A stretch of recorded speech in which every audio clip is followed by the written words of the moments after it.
Céu azul, rio anil, dorme sempre. Céu azul, rio anil, dorme sempre. Levanta-me os sertões, quanto a leite de contar. Mira nos mirantes, os piratas não param de chegar. Vem ver como é que é, pensar com tirar e a grande vem dançar. Vem dançar. Olha ver que espera no casamento.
Desfila na rua da inveja dessa gente.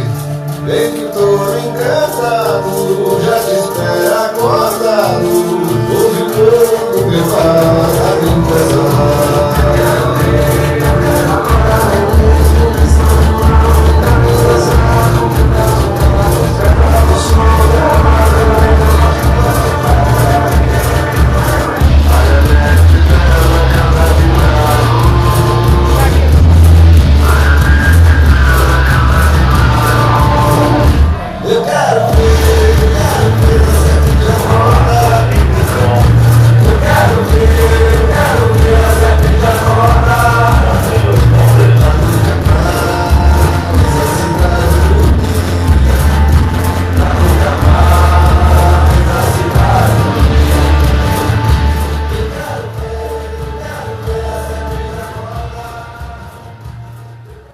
Bom, é isso. Obrigado.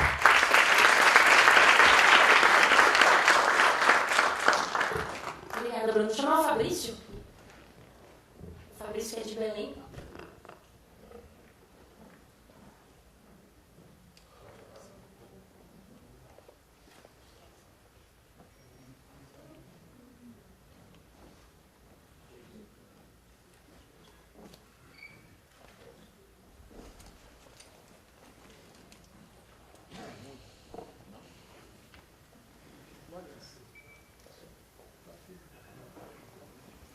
Bem, eu sou o Fabrício, sou de Belém, vai chegar já já o material, tá? A gente está passando só os vídeos porque aqui não está valendo DVD, alguma coisa assim. Bem, eu sou de Belém, né, assim como os amigos lá do norte. Originalmente é estranho, né? Uma cidade que não é sede da Copa do Mundo, né, que está um pouco distante, obviamente, do centro, não existia naquele momento nenhuma movimentação ligada diretamente à Copa, às Copas das Confederações, mas que no lugar comum, né, de todos essa movimentação que aconteceu no Brasil, né, tem os mesmos problemas urbanos, de mobilidade, né, e de... Agora vai.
Então, vai passar algumas imagens aqui, né, do que estava acontecendo lá por Belém enquanto estou falando. Então, grande parte do que mobilizou, né, as movimentações de Belém, que é uma cidade, como havia dito, que não é originalmente uma sede da Copa do Mundo, não tinha um atrativo real naquele momento, mas que fez parte, né, de toda essa movimentação que aconteceu no resto do Brasil, né, e que se tornou, né, uma das referências, né, no que se refere a essas mobilizações, né, tanto localmente, né, como também nacionalmente, que depois a gente passou a se conectar com esses outros movimentos. Né. Eu trabalho na Rádio Cultura de lá, então acompanhei boa parte desses acontecimentos, né, ou cobrindo, né, ou também como ativista desses movimentos, né, como narrador desses movimentos, e trazia isso para a rádio, e também os nossos colegas da TV, né, Cultura também de Belém, acompanharam isso. Essas imagens são feitas pelo André Mardoc, também da TV Cultura, lá de Belém. Então, centralmente, né, o movimento Belém Livre, ele surge a partir dessa movimentação que aconteceu no dia 13 de junho, né, a partir dessas grandes movimentações para cá, para o sudeste do país. Surge a partir de um evento no Facebook, né, e que para uma reunião numa praça pública, né, um evento que depois se tornou, e essas imagens que vocês estão vendo é dessa primeira reunião, né, na Praça da República, de mais ou menos 3 mil pessoas que não se esperavam, né, nada disso a partir de um evento que foi criado no Facebook. E a partir disso, né, começou a se desenvolver, né, uma dinâmica, né, de mobilização, né, de encontros permanentes, né, a partir disso. O movimento Belém Livre ele não tinha uma organicidade, né, e a característica central, né, dele e se tornou, e vocês vão poder perceber isso, né, uma zona autônoma temporária. Assim, existiu durante o tempo, existe até hoje, né, mais como uma rede e como um grupo na internet, e que cria eventos para poder criar ações. Então, naquele momento, no junho, né, foi mais ou menos um pico de 30 a 35 mil pessoas nas ruas de Belém, né, caminhando, que nunca se esperava. A última movimentação desse tipo, né, tinha sido no Fora Collor e também no movimento pela meia passagem, né, que inclusive o pessoal do BR nas lutas utiliza, né, uma imagem desse pula-catraca, né, que teve em Belém, que inclusive a Marinô Brita aparece na foto, hoje ela é vereadora lá de Belém e tal, pulando catraca nesse evento, e o BR nas lutas utiliza bastante, né, essas simbologias, né, que tínhamos lá, e que é parte, inclusive, né, desse histórico, e que diz muito respeito, né, dessa nossa história, né, como um movimento de luta, assim, de ter históricos, né, de combatividade e tal, e que isso também é parte da memória, né, afetiva de muitas pessoas da cidade. Então, dentro disso, né, dentro dessa movimentação toda, o passe livre ganhou um peso muito importante. Essencialmente, o BRT, né, foi o ponto norteador e que depois vai se agregando nas reuniões, né, de forma horizontal e de forma que era bem interessante. Não era permitido microfones, né, nas reuniões de organização, e tudo era feito na base do jogral, porque o microfone ele empoderava pessoas, e pessoas falam bem e outras também não falam bem. Então a forma de fazer com que todo mundo ficasse igual era não ter microfone, e todo mundo falava na base do jogral, e todo mundo era igual a partir daquilo, né? E passam a se criar, né, depois disso tudo, ações mais concretas e mais incisivas, porque passam a se ver, né, o inimigo concreto, né? Passa a se ver que a Prefeitura e a Câmara Municipal não querem votar, né, o plano plurianual, não querem colocar as verbas lá. Então passam a se colocar de uma maneira muito mais clara contra a Prefeitura, né, contra a Câmara Municipal, até gerar uma ocupação, né, na Câmara no mês de julho, né, para a votação do passe livre. Passaram-se 2 dias acampado dentro da Câmara Municipal, lá de Belém. Foram todos massacrados, expulsos, né, de dentro da Câmara Municipal, e depois, né, passam-se a ocupar uma praça pública, né, porque no início das movimentações, uma gari, né, foi assassinada, né, foi morta, né, por uma bomba de gás na cidade, durante a manifestação, uma das primeiras manifestações na frente da Prefeitura. Então, a bomba de gás matou a Cleonice Vieira, né, que foi uma das grandes protagonistas, né, dessa história, né, e ela teve um ataque do coração com a bomba, né, uma gari que estava passando no momento. E essa manifestação, né, também, essa ocupação, que depois da saída da Câmara, foi para dentro de uma praça pública chamada São Brás, em Belém, Praça do Livro, né, e que, a partir de lá, começaram a ter atividades lúdicas, né, atividades permanentes e tal, de trocas. Inclusive, chegou-se a ventilar, fazer um hangout com o pessoal aqui do BR nas lutas e tal, para a gente poder localizar que era no mesmo período que estava tendo todas as ocupações, inclusive em Porto Alegre. Acontecia essa mesma ocupação e tal, que era para interligar exatamente todas essas grandes figuras. E que necessariamente passam a se ter uma relação e que anteriormente não sabiam exatamente o que acontecia, mas que se gestava de uma maneira bem parecida em todos os lugares, né, de formas horizontais, de formas mais democráticas, e que não existiam, de fato, a forma tradicional, né, dos intermediários. Não existia, de fato, os grandes líderes, né, os grandes oradores, né, dessa grande história.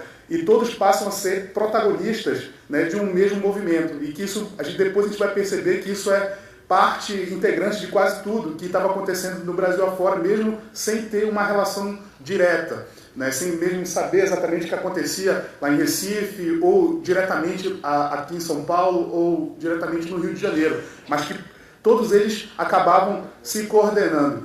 E aí eu acho que o Movimento Belém Livre, né, ele passa a se agregar no que vem depois, né, das lutas, passam a se esvaziar as lutas, e aí acabam construindo, né, uma relação muito próxima com os movimentos que estavam se construindo lá. Então, desde da greve histórica que aconteceu dos jornalistas, lá em Belém, o Diário do Pará, ele é de propriedade do Jader Barbalho, e foi uma greve de anos que não existia, e tanto o pessoal da mídia ninja como o BR, o Belém Livre, né, acabou apoiando, né, de alguma maneira esse estudo. Fazer um parênteses que é muito importante, né, ontem, né, esse grupo empresarial de lá de Belém, né, o Diário do Pará, RBA e Diário Online, estão demitindo em massa, né, os jornalistas que entraram nessa greve durante o mês de agosto, né, e foi que conseguiram uma vitória histórica de 30% de manutenção dos seus salários e tal, e nesse momento eles estão sendo demitidos em massa. Lá em Belém está tendo uma movimentação lá, e que depois eu acho que é muito importante vocês saberem, e que é parte integrante também dessa pauta, e que as pessoas estão apoiando bastante, né, e é parte também integrante dessa pauta do Belém Livre, né. Então, todas essas pautas e essas movimentações que vão acontecendo depois, no decorrer até hoje, né, passam a se integrar nisso. Essa diluição, existe um pico, né, que existia no mês de junho e julho, né, e esse pico ele diminui, né, vai para um vale, e que as pessoas vão agora se agregando nas lutas que vão vão aparecendo, sejam elas de professores, sejam elas de propriamente, como eu havia dito, dos jornalistas, né, e de outras greves que vão surgindo na cidade como apoio e vão se integrando. Então, acho que por isso que o movimento, né, e essa forma, ela é muito mais próxima, né, de uma zona, né, temporal, né, propriamente dito, do que um movimento orgânico tal como nós conhecemos anteriormente, ou como o MST, ou como o MPL, e etc. Né, ele abre-se no tempo, mas também se fecha e vai se diluindo, né, e vai se fechando, né, nisso tudo. Bem, para concluir, né, isso aqui, a gente fez assim, não tem aqui muita edição, mas existia, assim, basicamente, né, nos pontos altos, assim, das mobilizações e tal, alguns momentos que eram bem legais, assim, da gente ver e tal. Deixa eu ver se consigo aqui. Ctrl F.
São algumas imagens que depois serviram de base para um programa na TV Cultura, que está bem mais editado e que eu não pude trazer. Mas, essencialmente, né, todas essas imagens e tal, e depois a gente pode divulgar para vocês na rede, dentro do evento, né, do Encontros em Rede. Esse aqui foi uma chamada que a gente fez, que na verdade o Mardoc fez, né, para uma dessas manifestações.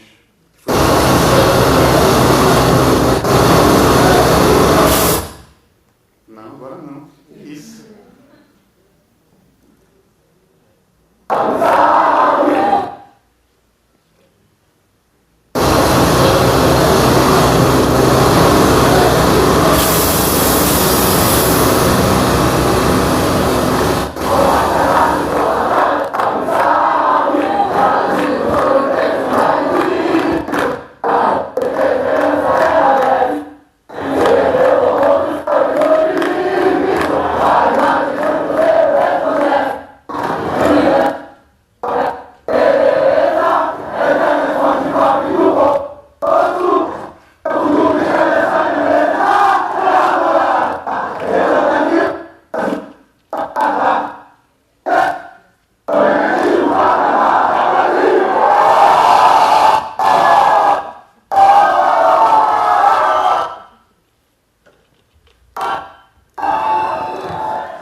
Enfim, então basicamente foram um pouco dessas, para concluir, foram um pouco dessas peças assim, que a gente utilizava durante o movimento.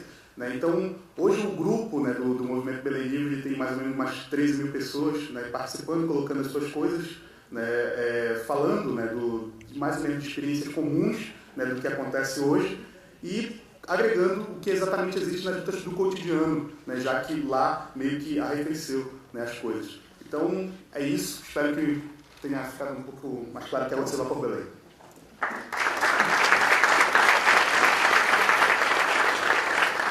Obrigada, Fabrício. Chama a Valéria, de Fortaleza.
Boa tarde, meu nome é Valéria.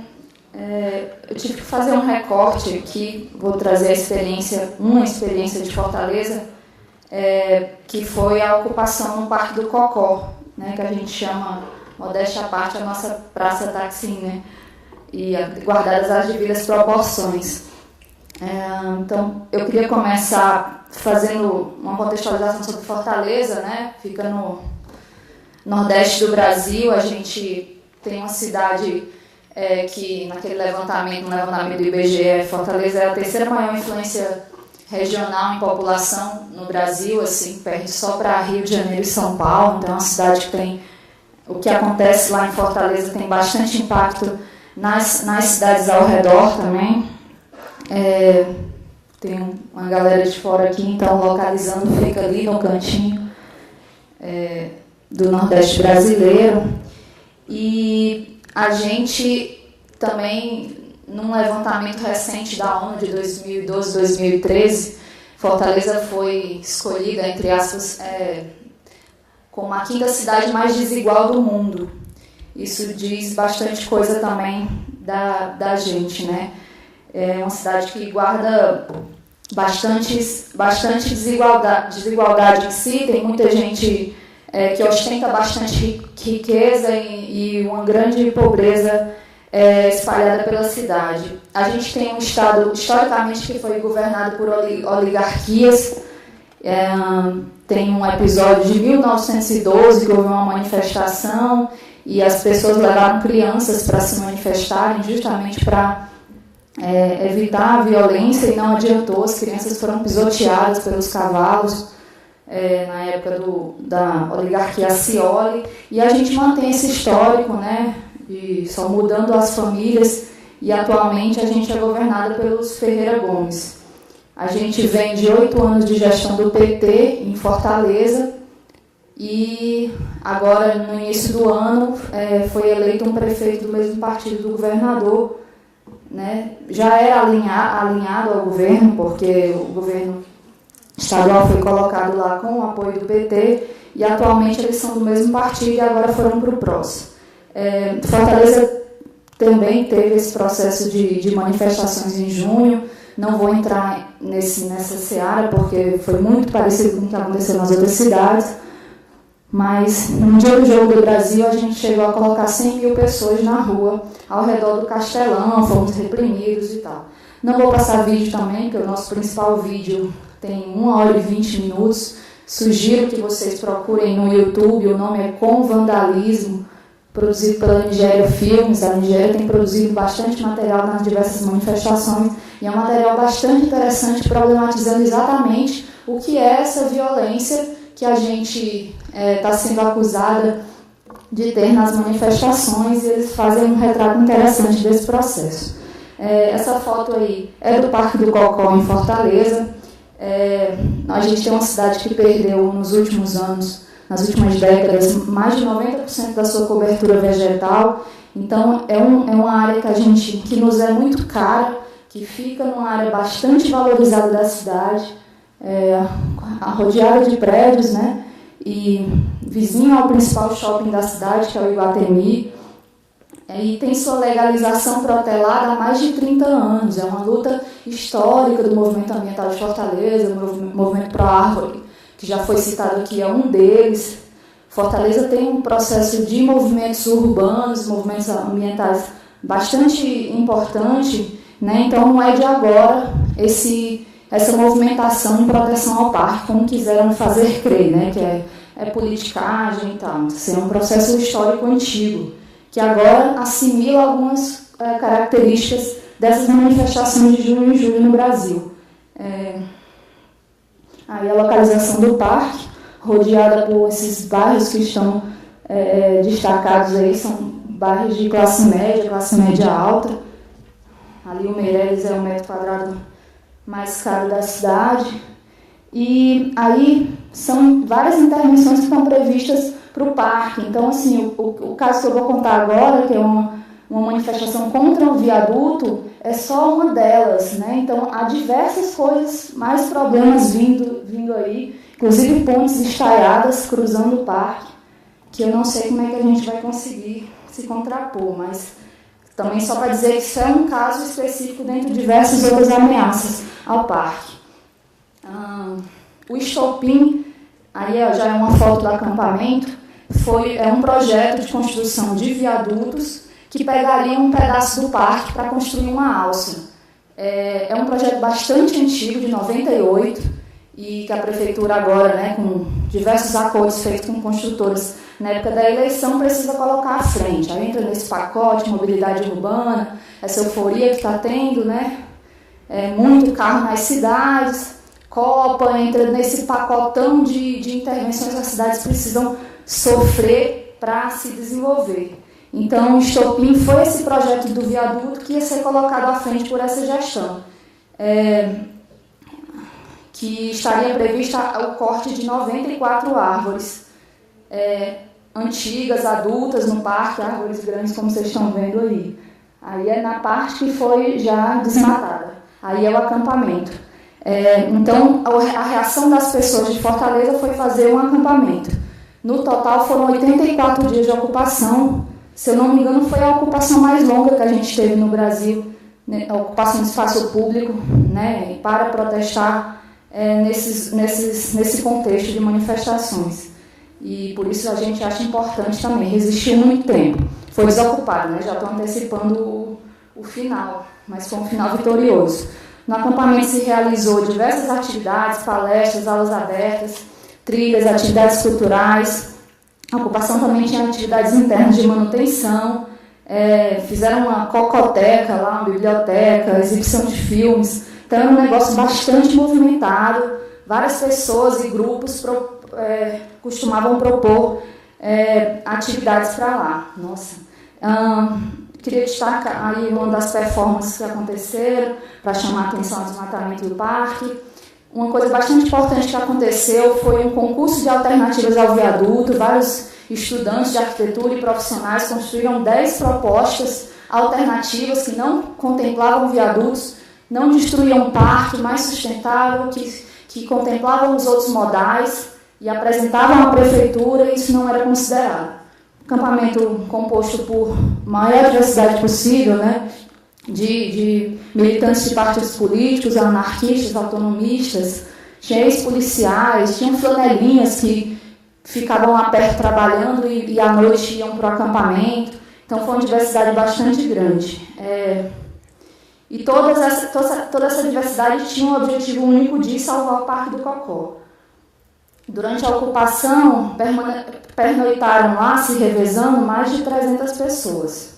Recebiam bastante apoio da vizinhança e da população em geral, em mantimentos, em dinheiro, banheiro químico. Parte da imprensa também apoiava. Nossa.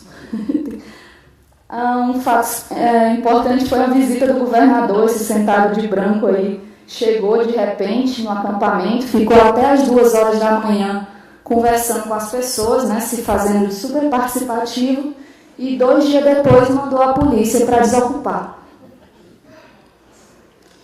Aí a gente mantinha vigílias aí, quando sempre sofria, sabia que talvez fosse a desocupação, ia muita gente para lá, para além dos acampados, para evitar que a polícia desocupasse. Fortaleza também teve um negócio sui generis e vergonhoso, que foi um movimento chamado Viaduto Sim. Pessoas se organizaram para pedir viaduto, a gente nunca ouviu falar nisso na vida. Mais pessoas ligadas à prefeitura, claro, teve isso. E bastante movimentação eles fizeram no Facebook. Houve bastante criminalização dos ocupantes, lógico, dizer que lá tinha orgia, só tinha maconheiro, os vândalos baderneiros estavam lá, carros passavam, jogavam bombas lá.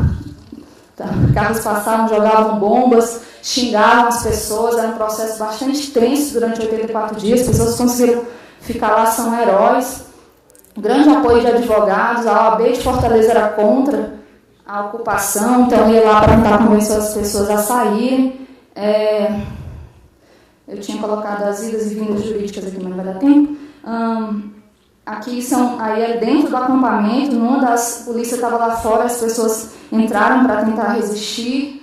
Algumas pessoas se acorrentaram pelo pescoço para evitar que a polícia entrasse. Aí já são imagens da desocupação, né? Grande força policial, desproporcional, muitas, todo mundo já conhece. Aqui é uma imagem de dentro do parque já, quando as bombas entraram dentro do parque.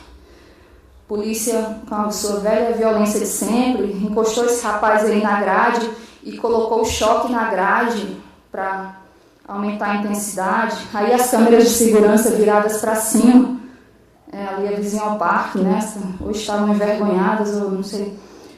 Isso é muito importante, assim, esse carro apareceu. Aí é um supermercado que existe em frente ao Parque do Cocó. Esse carro apareceu na madrugada, o carro com cheiro de gasolina, né? A gente suspeita que é para incitar as pessoas a incendiarem, né? E fazer grande confusão para a gente cair naquela discursinho de que só tem vândalo e não deu certo, o carro permaneceu lá e depois recolheram.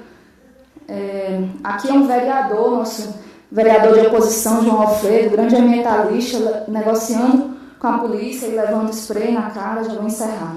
Esse rapaz foi preso acusado de tentativa de homicídio, também preso aleatoriamente, ficou 10 horas com o braço assim, a delegada sequer retirou, tinham 20 advogados lá tentando negociar, ela sequer retirou as algemas, e esse rapaz foi escolhido aleatoriamente como acusado.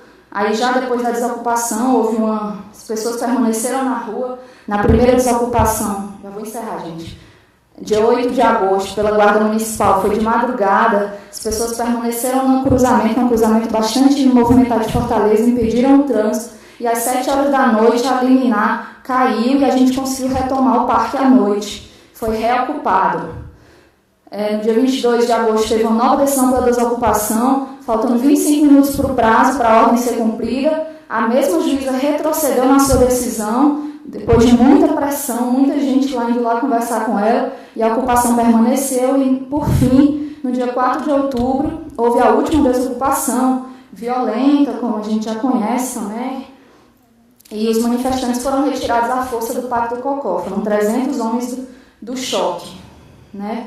Enfim, apesar desse resultado da desocupação, a gente considera que foi um movimento vitorioso, porque promoveu um debate sobre a mobilidade urbana, sobre violência policial, sobre democracia lá em Fortaleza, como nunca se tinha visto, né? Então, hoje em dia, se debate todos esses temas, independentemente da prefeitura ou promovido pela prefeitura, e a gente conseguiu, com o Ocupe Cocó, recuperar um esquecido direito de resistência, né, que era previsto nas primeiras declarações de direitos humanos. Enfim, a gente deixa uma pergunta, né, o que será para 2014, já tinha falado ontem com o Negre, o que a gente vai ter lá em Fortaleza, tem o encontro dos BRICS, que está prevista muita movimentação, é uma cidade sede, as pessoas estão muito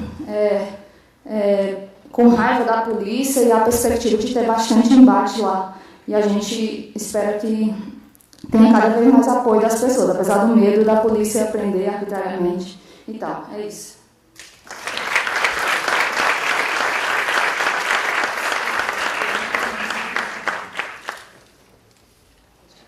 Vou chamar o Cláudio e a Raíza para contarem um pouco do que eles viram em Recife.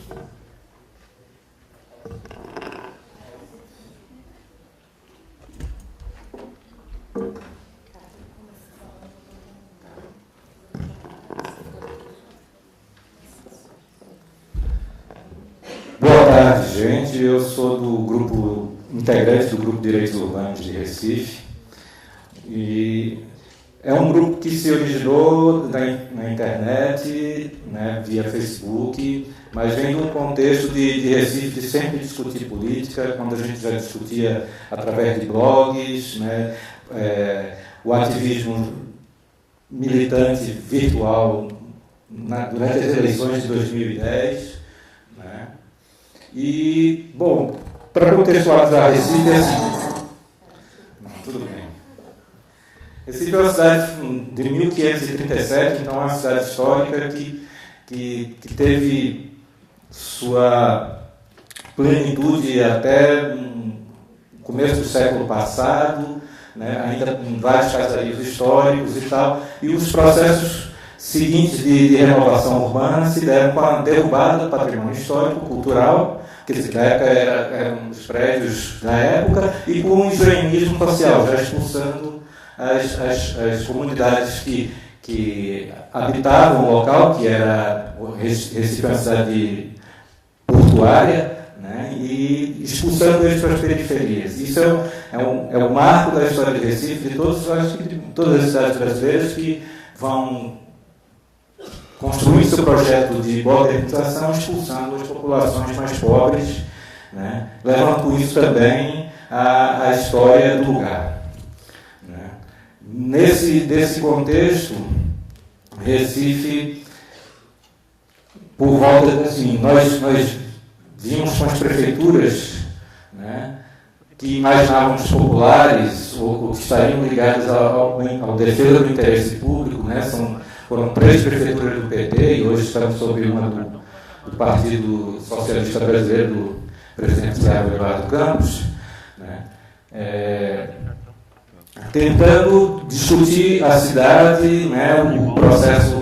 Houve um projeto de lei de 2 no Recife para conter o processo de expansão urbana que já vinha bastante acelerado na década de 90, e nos anos 2000, quando a gente acha que vai decolar com essa lei dos 12 bairros, eis que ela, né, escapa totalmente do controle. Há uma integração, uma parceria público-privada já foi fundada, de ter o nome lá em Recife, né, era a influência direta do capital imobiliário, né, mudando totalmente o modo de vida do Recife. Não só expulsando a população mais pobre, mas também privilegiando o planejamento privado a partir das empresas que direcionavam o crescimento de Recife, ao invés da transparência e de audiência pública, de discussões públicas.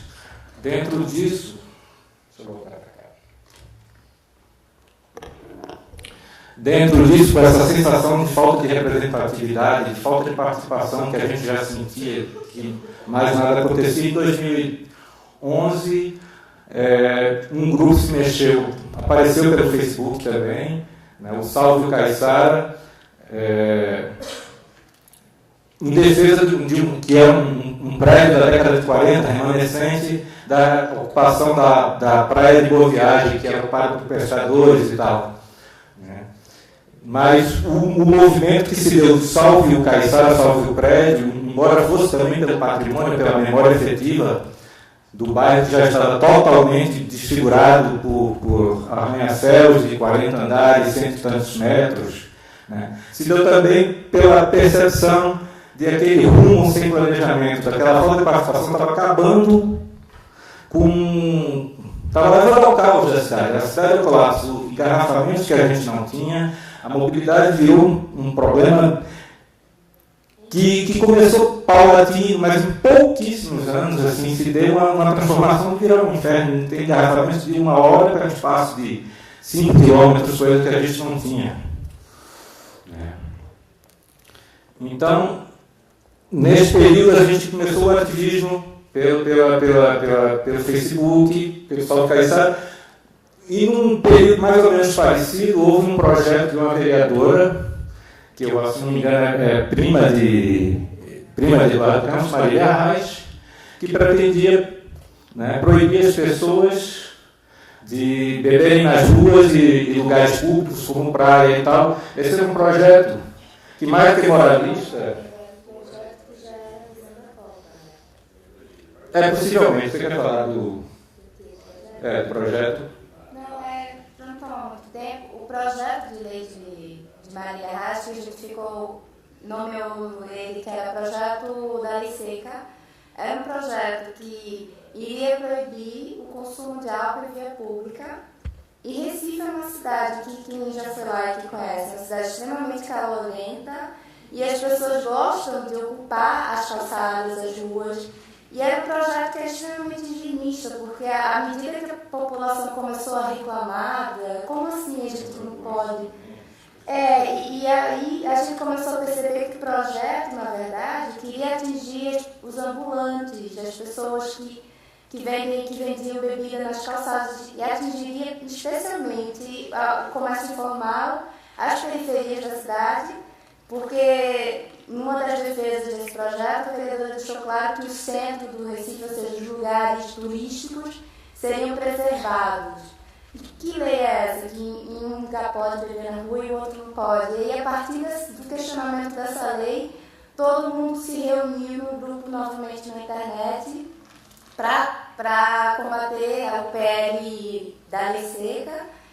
E daí, desse PL da Lei Seca, começou também a percepção de que isso era um projeto, era uma coisa que era maior, não era somente não poder viver na rua, era como a gente quer usar a cidade, como a gente quer ocupar a cidade, quem vai determinar como a gente ocupa e como não ocupa, e aí a gente também alcança todo esse ponto que a Cláudia estava acabando de dizer, da ocupação desordenada pelo capital imobiliário, e tudo isso explodiu quando saiu uma capa, em março de 2012, do jornal local, chamado Jornal do Comércio, comemorando que o projeto Novo Recife já iria ser iniciado. O projeto Novo Recife é um projeto de um aglomerado de construtoras lá de Recife, lideradas por uma que a gente odeia, que é a Moura do Bey,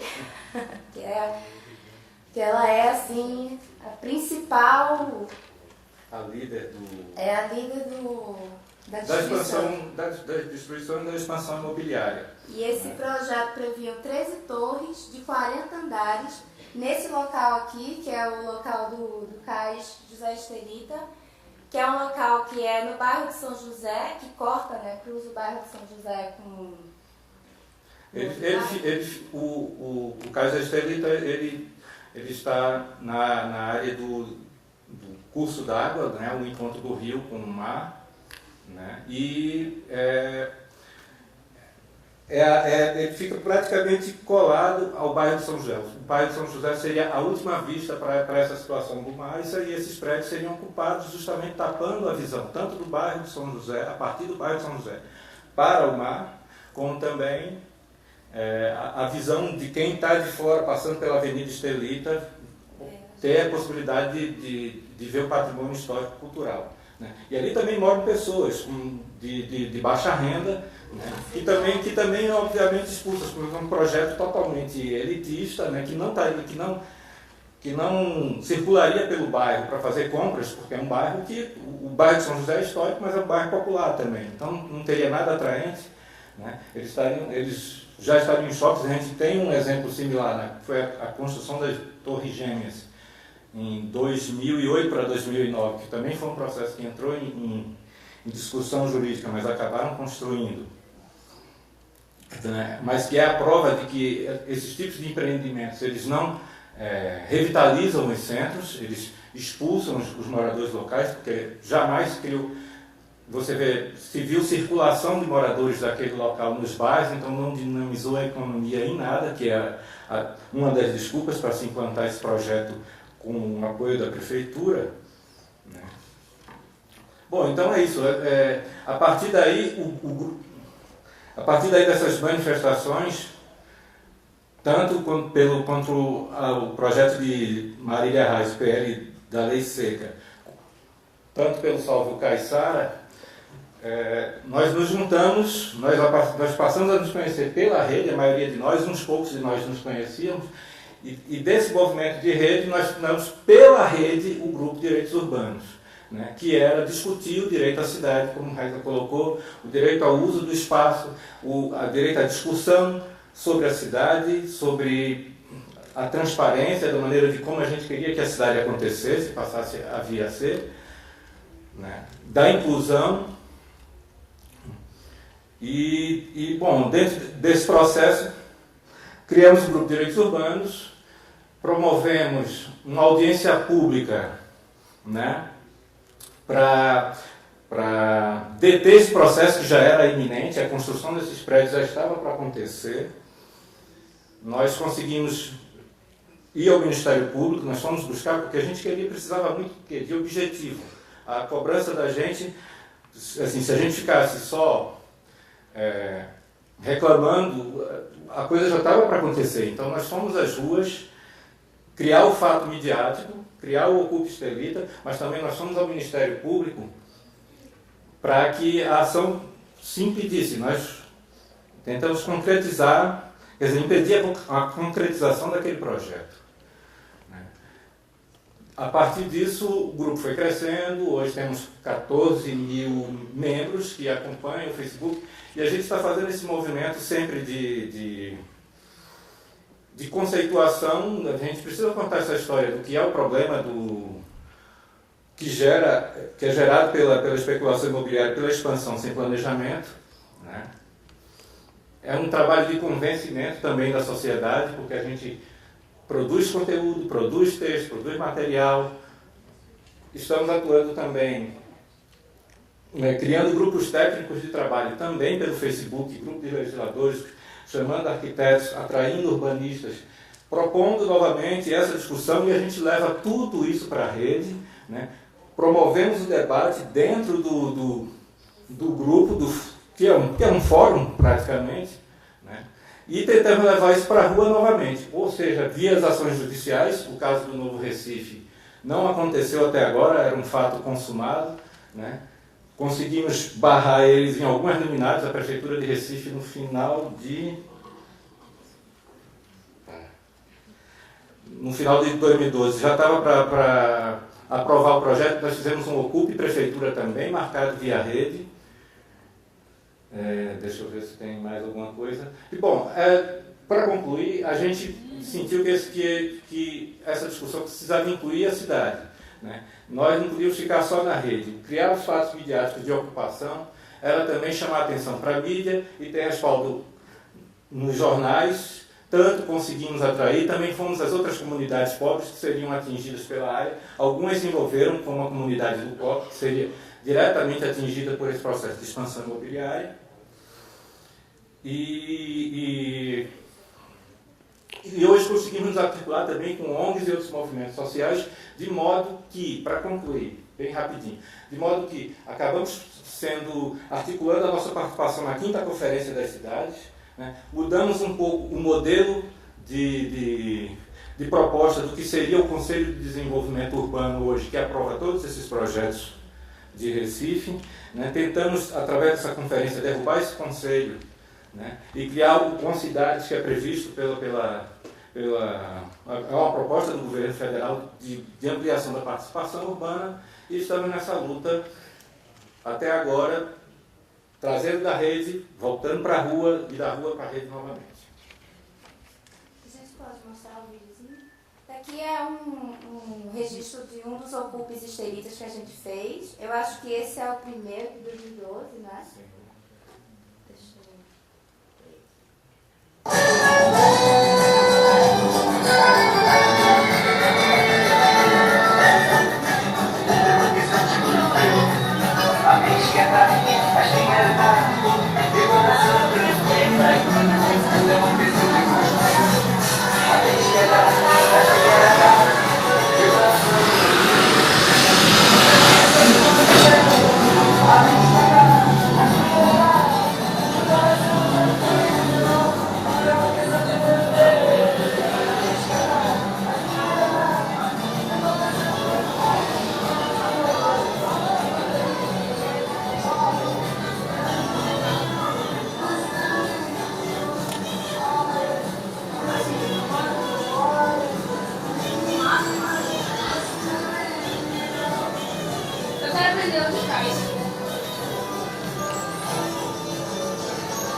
A gente está um pouquinho atrasado no no nosso horário, mas a gente tem tempo para algumas perguntas.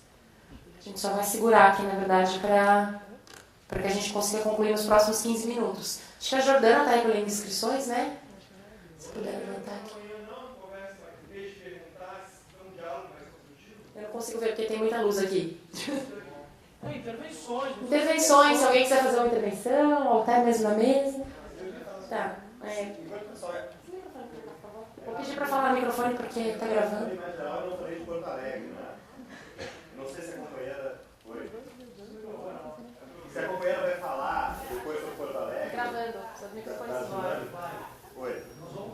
Desde lá da massa crítica, a evolução, o tatu bola e tal. E os movimentos de Porto Alegre também que se organizaram, né? Começou, acho que o mais forte começou há quase 2 anos atrás com massa crítica, onde os movimentos sociais.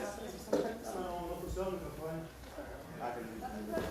Não, então só para o relato ficar completo aí para registro, a Janaína vai falar sobre isso, que eu acho que é muito importante. O processo começou com massa crítica 2 anos atrás, quando houve aquele atropelamento de ciclistas em Porto Alegre, né?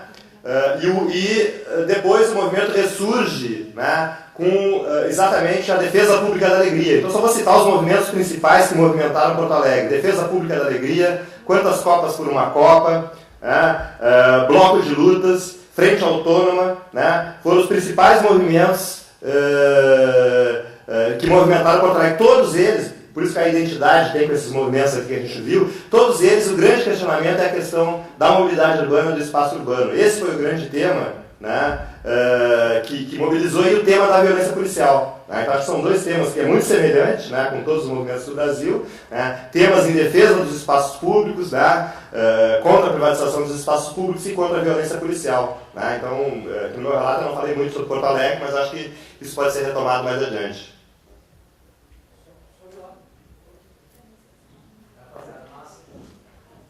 Mas alguém quer fazer alguma intervenção? Você não quer falar daqui de cima para a gente poder gravar? Não? Quero parabenizar todos para um discurso. Uma coisa. Pega o sem fio então, para falar daqui. Está funcionando. Acho que é uma coisa que é transversal a todos nós, né? Que é fundamental que a gente coloque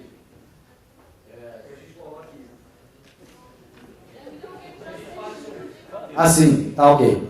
Mas um tema que é transversal que fala de todos nós, né? O pessoal de Recife falou, o pessoal de São Luís.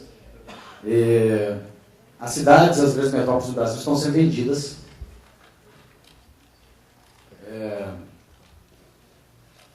Desde o Estatuto das Cidades, com as operações urbanas consociadas. Isso não é privilégio de nenhum de nós.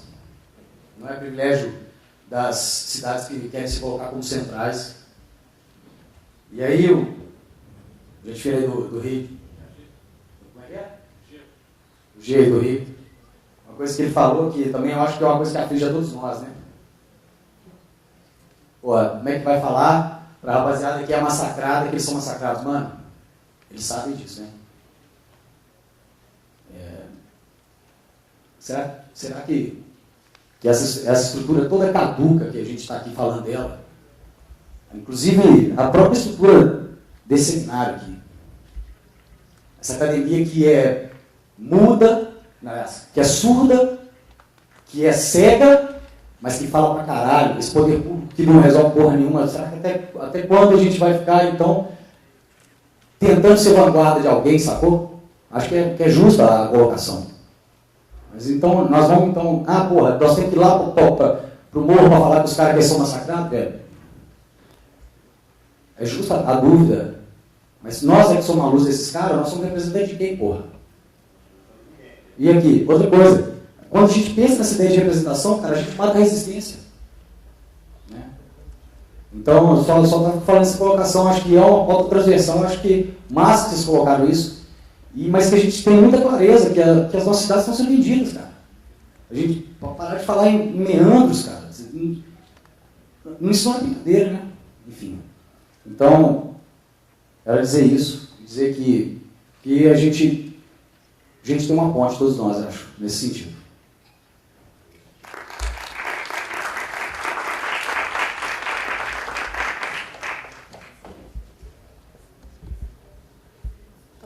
Eu sou a Renata, eu sou uma cearense que mora em São Paulo, sou da Rede Rinômade aqui da Garoa. Embora eu seja cearense, embora eu more em São Paulo, eu estava em Fortaleza durante o nosso junho, e embora eu seja cearense, eu só conheci a Valéria durante junho no Facebook, né? Mas eu tinha uma pergunta para fazer para você e para todo o resto da moçada aqui, fora aqui do Rio São Paulo, sobretudo, né? Ficaram menos visíveis. Em que medida vocês acham que esse junho mudou a capacidade de mobilização na prática? Eu acho que foi uma pergunta que foi feita ontem para o Negri, que ele não pôde responder, né? Que instituições do comum, ou que tecidos do comum a gente consegue de fato enxergar hoje já e se encaminhando para 2014, né? Nesses lugares que tem pouca visibilidade. Por exemplo, o Maranhão, eu só fui saber das lutas hoje, né?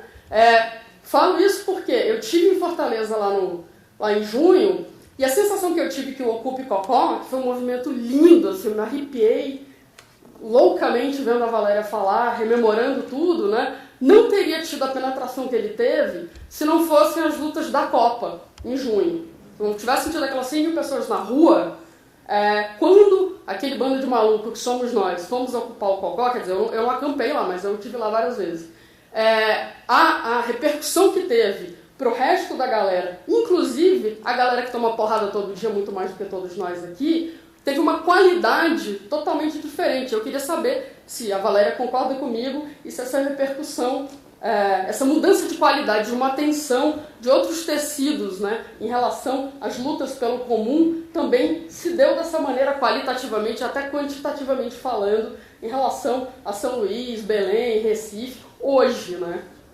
Novembro, já quase dezembro.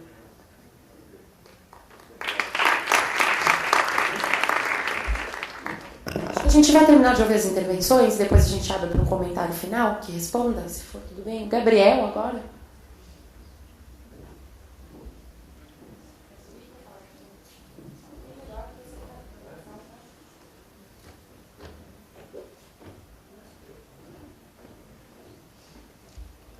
Olá, eu sou Gabriel, queria cumprimentar, tá bom, eu queria cumprimentar vocês, todo mundo aqui que luta, faz a sua luta na sua cidade, no seu país.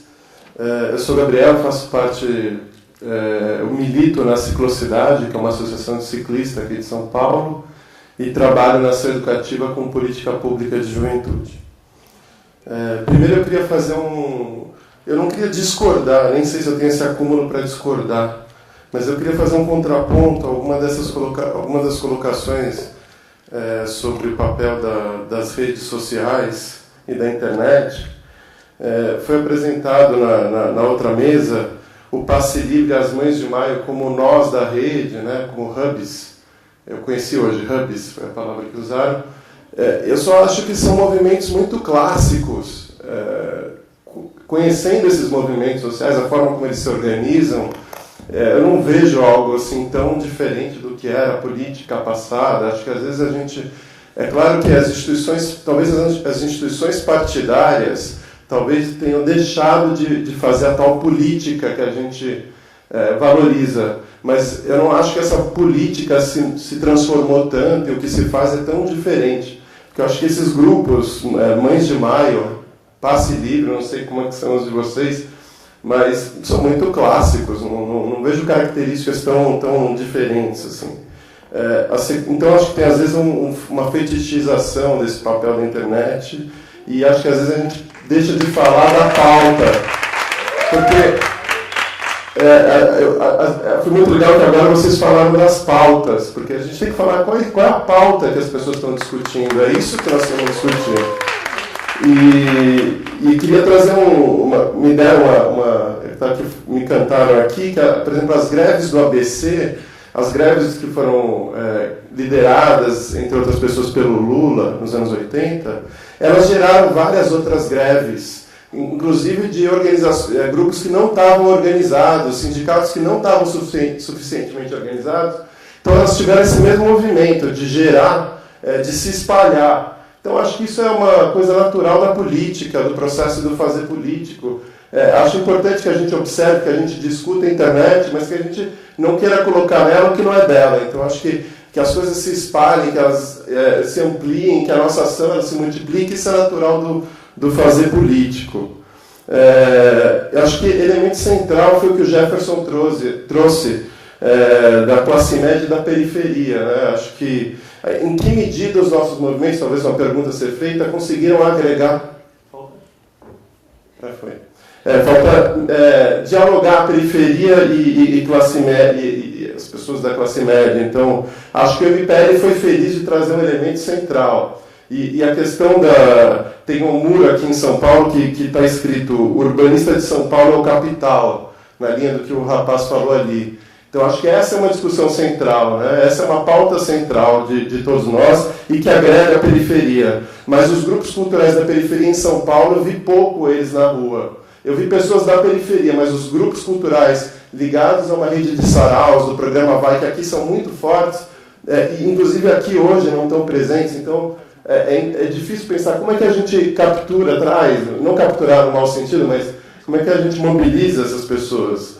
E acho que o grande poder de mobilização é a violência que foi, de um lado, essa coisa do capital urbanista, capital, do outro, a violência policial. Eu acho que isso que a gente podia explorar muito fortemente.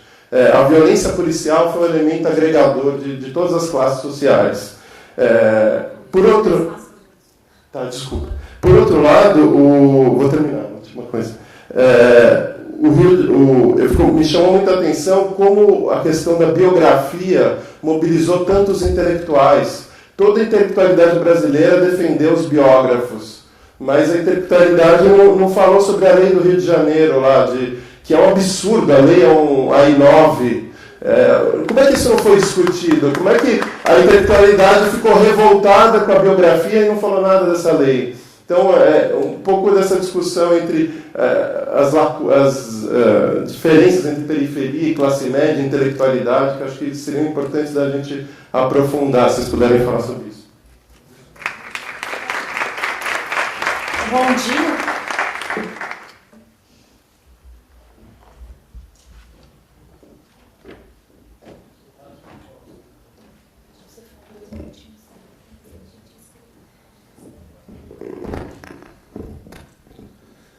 Boa tarde, eu sou Rondino, nascido no bairro do Rocha, atrás do Morro dos Macacos, no Rio de Janeiro, e criado aqui em São Paulo.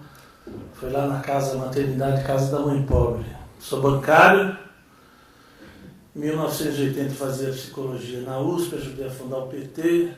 Em 2002 fui candidato a deputado estadual pelo PT, tive 24 mil votos. Fui um dos coordenadores da luta contra a privatização do Banespa e pela construção de um banco público. Porque nós não temos banco público no Brasil, nós temos bancos estatais. E eu vou dizer algumas questões e falar para a moça que muito delicada, muito bonita, falou para eu falar 2 minutos, que tem mais escritos, e é verdade. E ela tem que fazer esse papel e eu tenho que fazer o meu.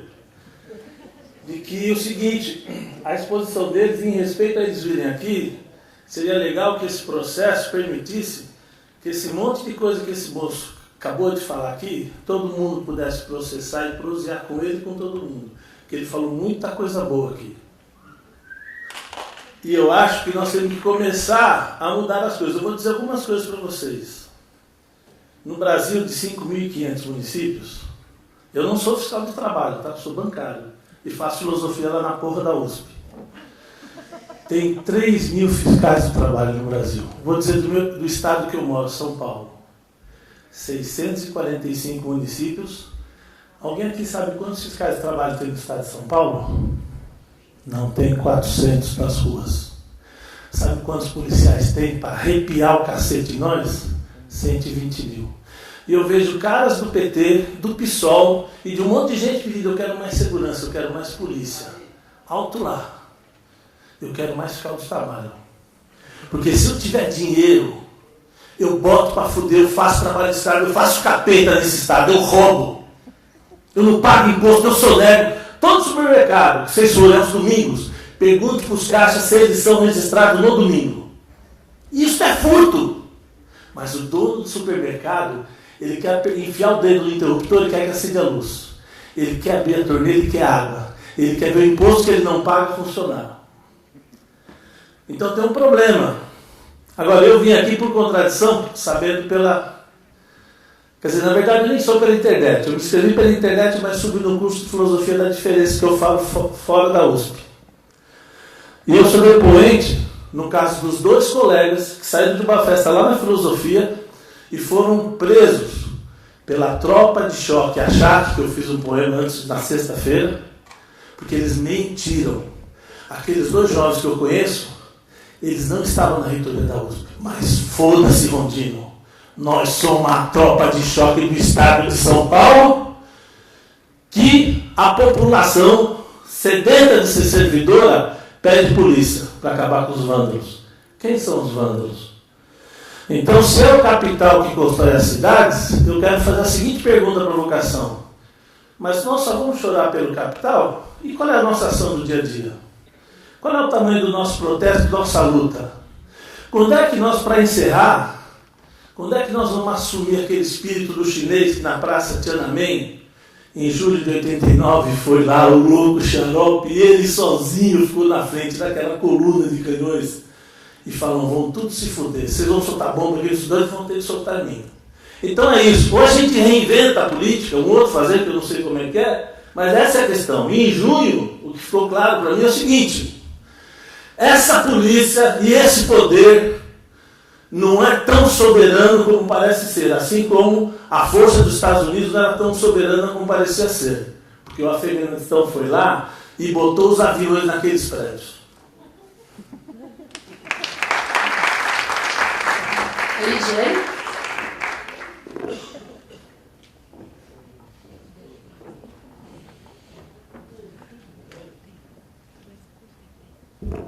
Boa tarde a todas e a todos. Eu sou Lidiane, sou do Rio de Janeiro. Eu moro num bairro de uma cidade chamada Duque de Caxias. Moro bem no interior, que as pessoas apelidam de forma preconceituosa como Acre Carioca, que fica lá para dentro. Eu queria fazer uma intervenção para falar do G, que sobre a questão de como dialogar com as pessoas marginalizadas, né? Você fez uma intervenção falando que a periferia não estava lá presente, as pessoas mais marginalizadas, estavam poucas presentes, né? E a gente fala assim, é a classe média que não enxerga a gente, é a classe média que tem medo que a gente esteja lá. A favela musical estava lá, a cidade onde eu nasci, que é Duque de Caxias, nós fizemos uma manifestação na qual tinham 25 mil pessoas nas ruas, né? E da qual fomos ameaçados de todas as formas, porque possuem características oligarcas, ali na Baixada Fluminense. A gente cresceu vendo grupos de extermínios matando nossas famílias, vendo grupos de extermínios matando nossos irmãos e irmãs, né? E o que essa polícia faz na manifestação não é nada assim comparado ao que a gente vê diariamente em nossas casas. O que eles fazem? Estupram nossas irmãs, estupram nossas mães, matam nossos vizinhos e vizinhas. Quantas vezes tivemos que sair de nossas casas e ver corpos atirados no chão, que foi feito por essa polícia, que manifestante, ele atira, né, bombas, atiram balas de borrachas, mas lá nas nossas casas vem para matar. E vem para exterminar sem pena nenhuma. Sem pena nenhuma. Né? Eu estou aqui há um dia sem dormir, são 8 horas de viagem até chegar aqui, mesmo para aprender com cada um em um. Né? Eu tenho uma família que vem do Nordeste, e a gente tem esse diálogo muito com pessoas do Nordeste.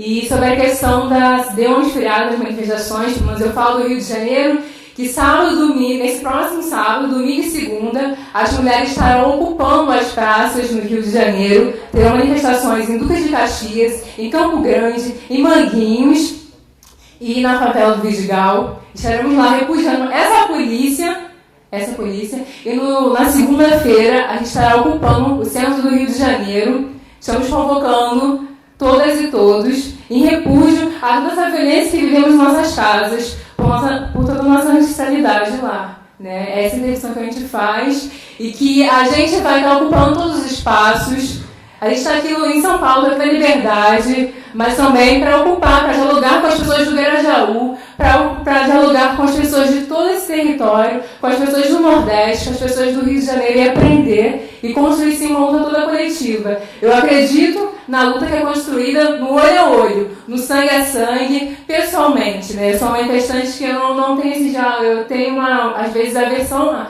às redes sociais, às vezes, né? Eu acredito nesse olho a olho, nesse crescimento pessoal e diariamente. Né? Eu quero agradecer, está sendo um grande aprendizado aqui. Obrigada. Samuel?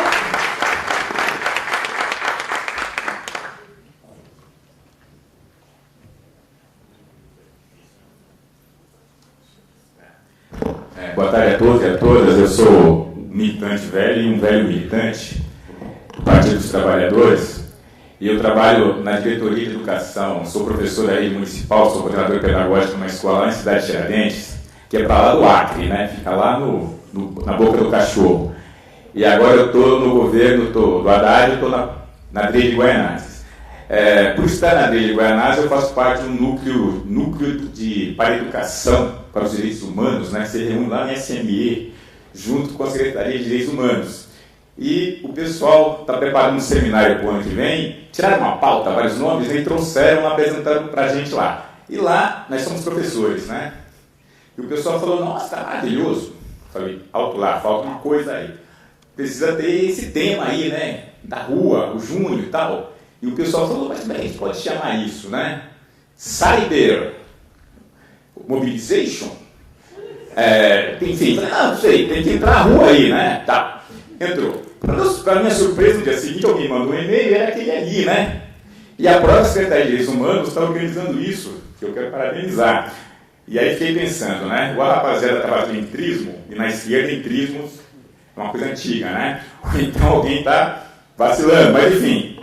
Dentro da Secretaria de Direitos Humanos estava acontecendo exatamente o que estava cobrando, né? Porque eu acho que precisa falar disso com os professores, que são caras com 40, 50, às vezes 30, porque eu fico sentindo, não vai dar para falar em 2 minutos, ontem aqui, na aula do Negri, fica parecendo o seguinte, né? A rua e a juventude, e é a vanguarda, e é o momento atual, e é verdade.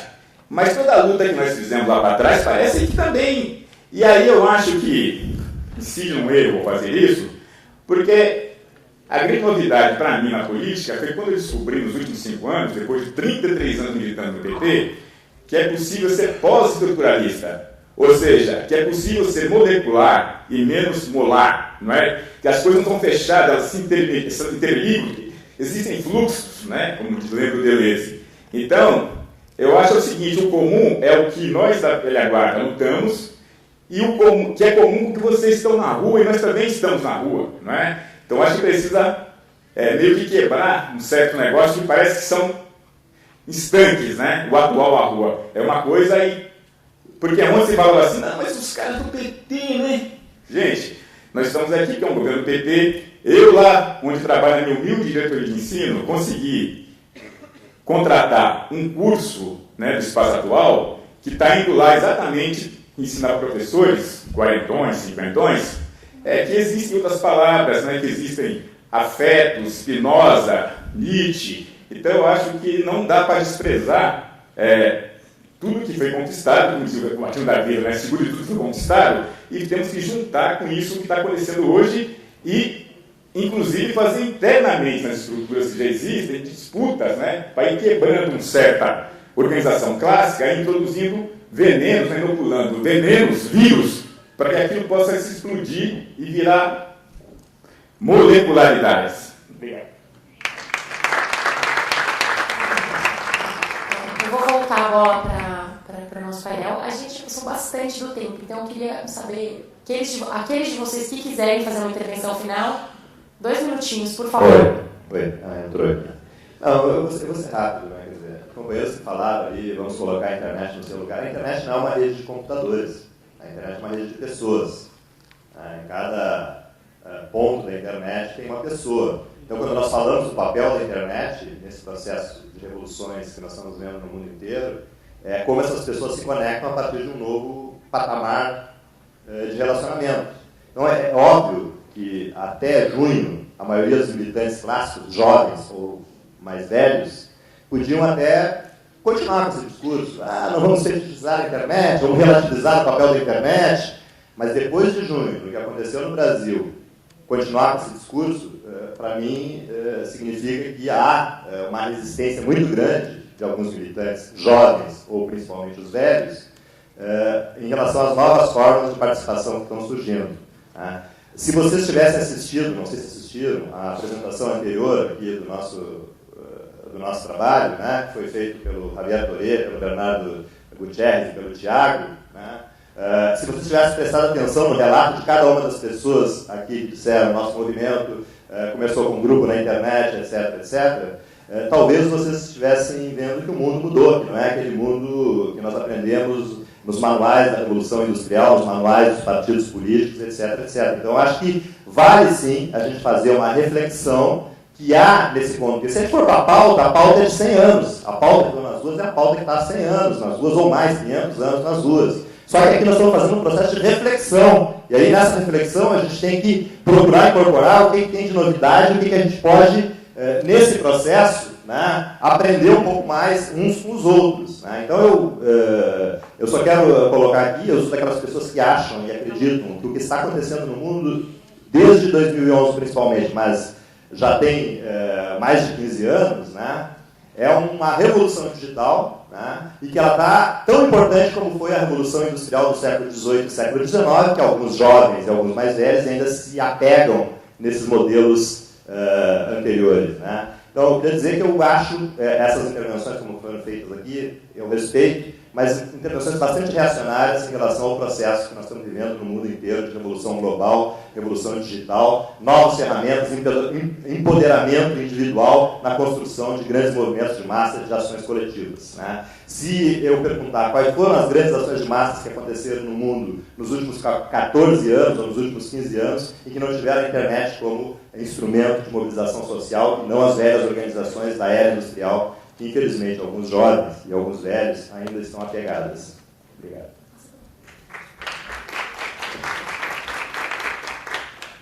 Queria dar só umas duas palavrinhas sobre o que foi colocado. Eu acho que ontem o professor Negri e o professor José Picot deram indicativos bastante interessantes sobre, para a gente pensar essa questão de junho, né, das mobilizações. No sentido de que se abriu uma janela para que esse novo sujeito, né, coletivo, a multidão e tal, questione o processo da estrutura formal de poder que está colocada, né, no Brasil. Né, a estrutura formal representativa, né, que eu acho que chegou no esgotamento limítrofe, assim, e tal. E o que foi colocado nas ruas é um questionamento profundo, eu acho, sobre isso, né, a isso. Né. E aí o conteúdo dos protestos é a qualidade da nossa democracia, né, a que ponto chegou, quer dizer, uma democracia que permite, né, cenas grotescas, né, como a gente viu aqui, de espancamentos e tal, pessoas se manifestando, a qualidade do nosso Estado de Direito, né, nosso sistema jurídico repressivo, altamente repressor, os problemas das cidades, né, os amplos problemas das cidades que foram colocados aqui, que são estruturais, né, problemas gerais de todo o Brasil, né, todas as cidades passam por esse problema. Então a pauta, eu acho que passa por isso, né, pelo questionamento desse modelo e o conteúdo que a gente vive nas cidades hoje, né, umas cidades degeneradas, né, e a estrutura política caduca, né, a estrutura política totalmente falida, né, sendo questionada. Eu sou daqueles também que eu acho que, concordando com o Marcelo, de que há uma especificidade na revolução informacional, uma especificidade para a gente compreender o impacto disso, o impacto social disso, o impacto social e econômico. Eu acho que o que a gente está observando, essas novas formas de manifestação, de mobilização, são expressões dessas novas formas que estão se expressando, estão se colocando. Tal. Eu acho que existe uma especificidade nessa questão da revolução informacional. É uma posição que eu acho que... Duas palavrinhas só para colocar, para contribuir o debate, está bem adiantado. Obrigado.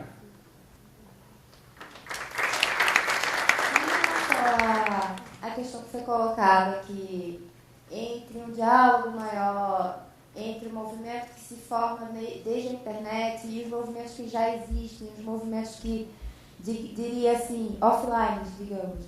Os movimentos que são de comunidades, eu acho que os direitos urbanos houve um momento no grupo, que o grupo se formou por aí em março de 2012. E foi um grupo que, desde o início, causou um impacto muito grande na esfera pública. E essa esfera pública, entendendo a esfera pública como esfera pública a internet, mas também a mídia, a cidade como um todo. O grupo provocou. E chegou a um ponto que o grupo começou a ser atacado, né? Assim, tanto pela mídia como pelo governo, e se dizia que era um grupo de elitistas, de hippies de boutique, etc., porque eram pessoas que eram do extrato da classe média, que tinham acesso à internet, etc., etc.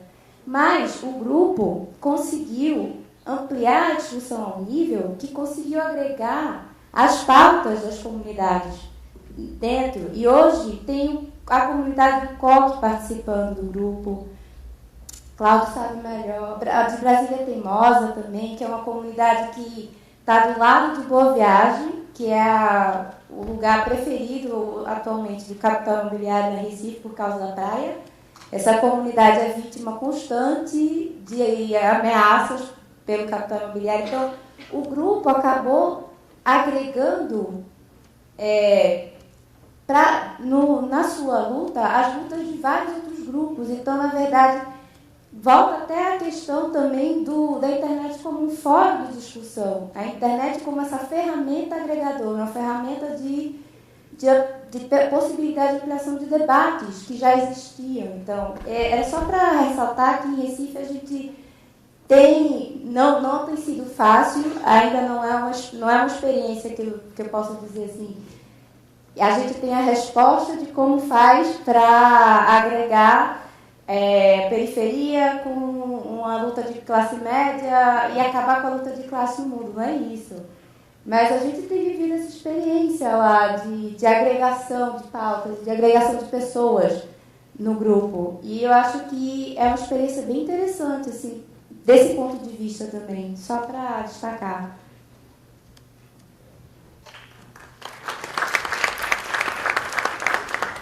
Bem, eu acho que existe sim uma nova sociabilidade em curso, mas só que causada, né, pelo impacto dessas novas mídias sociais, causada pela internet, causada por tudo isso. É inegável na nossa atuação diária e tudo mais.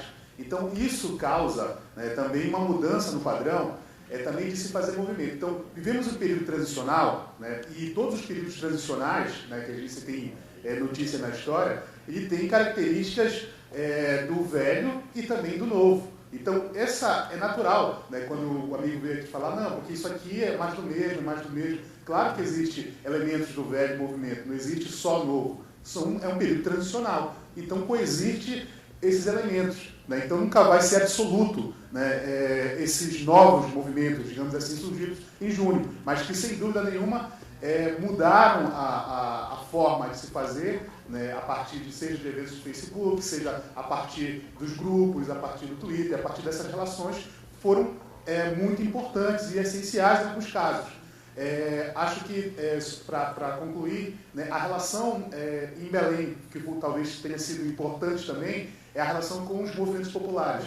O movimento Xingu Vivo, né, que atua contra a Belo Monte, né, foi muito importante também nessa movimentação toda, né, e atuou muito forte também nisso, assim como os movimentos da Terra Firme, que é um bairro da periferia da cidade, que fez barricadas, ações locais e que aconteceu de uma maneira muito forte lá. Então, isso também coexistia, né, os movimentos do centro com os movimentos periféricos e populares, né, tanto contra a Barra de Belo Monte, né, questões indígenas, e também as questões de movimentos da periferia ligados à igreja, né, principalmente lá. E isso foi forte também e ficou muito marcado.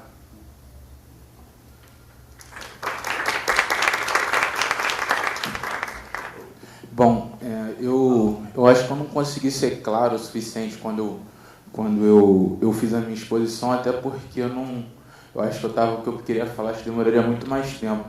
Mas, até respondendo a amiga de Caxias, que eu não recordo o nome, mas eu moro na Zona Oeste do Rio de Janeiro, que não é a Baixada, mas é um lugar bem complicado também, e E eu não sei, tipo, eu pego o trem para ir pro centro todo dia e demora mais ou menos 1 hora para eu ir pro centro. E sei lá, tipo, vão comigo, tipo assim, além de mim, vão, sei lá, mais milhões de pessoas, mais milhões de pais de família. E sei lá, acho que só esses que vão no trem já dão o dobro do que a galera que estava no dia que tinha mais gente.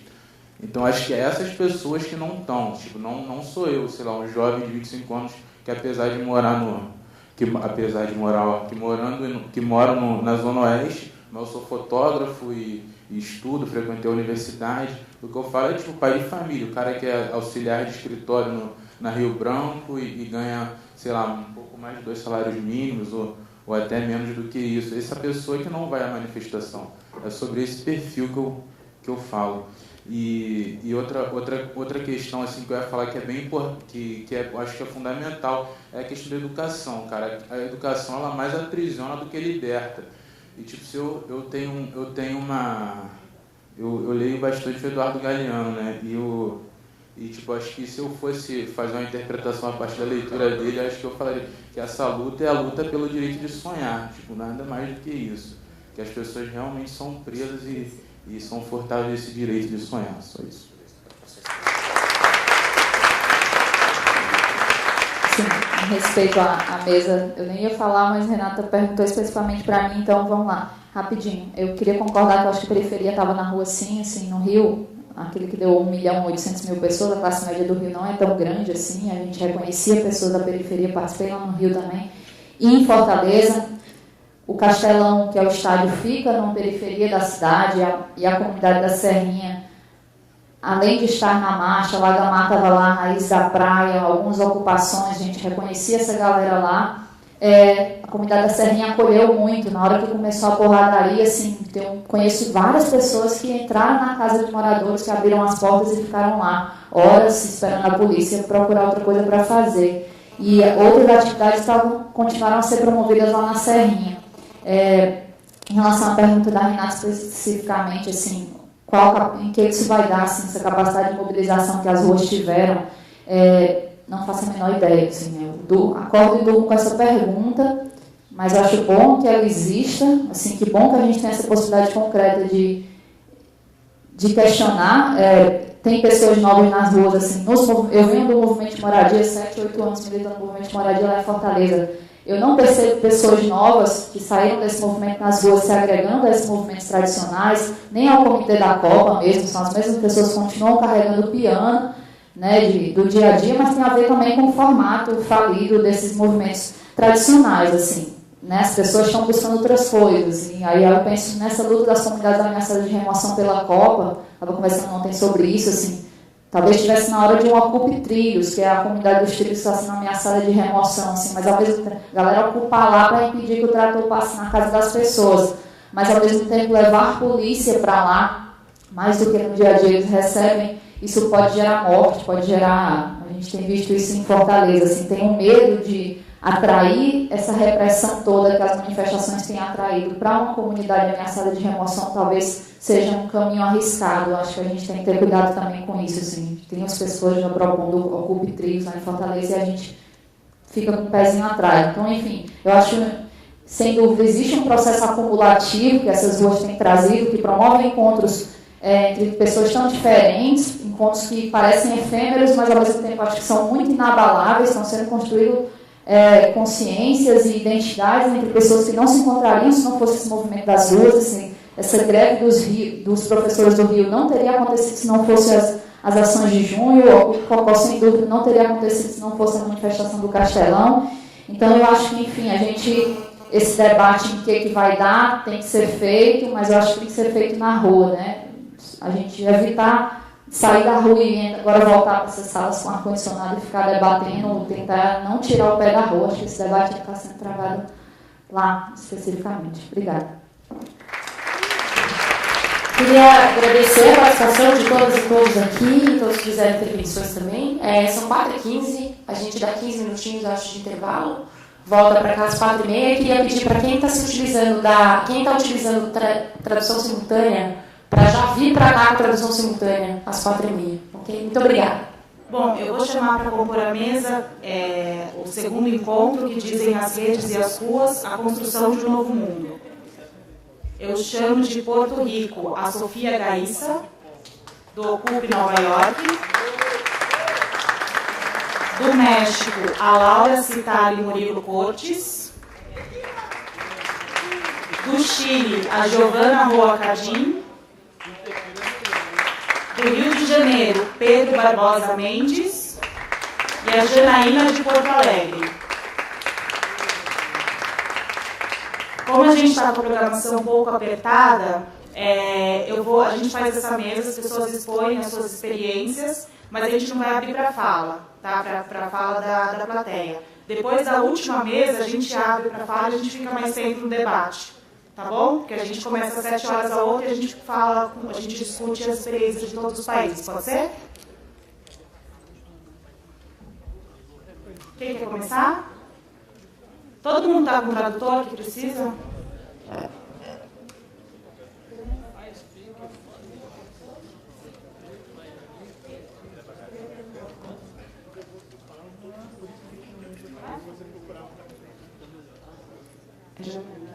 A Janaína vai começar.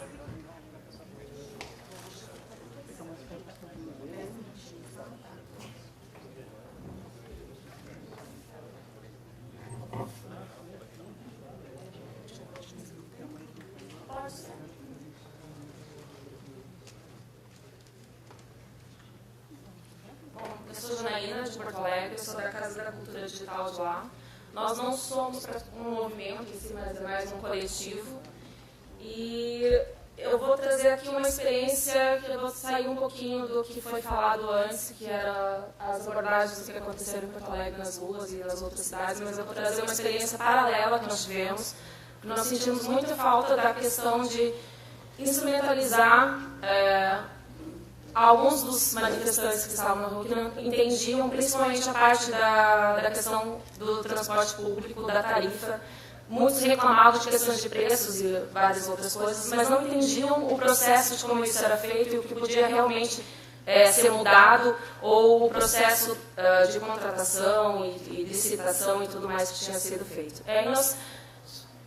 Acho que a partir da experiência que foi feita no Rio de Janeiro, se não me engano, foi o primeiro a fazer um Hack Day, nós tivemos também a ideia de fazer esse Hack Day do transporte público em Porto Alegre, a partir de uma planilha que é disponibilizada lá, mas que não tem, ela só tem valores genéricos e não tinha nada específico para nós entendermos todos o que influencia ou não na subida de preço, ou o que poderia ser solicitado caso fosse taxado o preço, coisas desse tipo.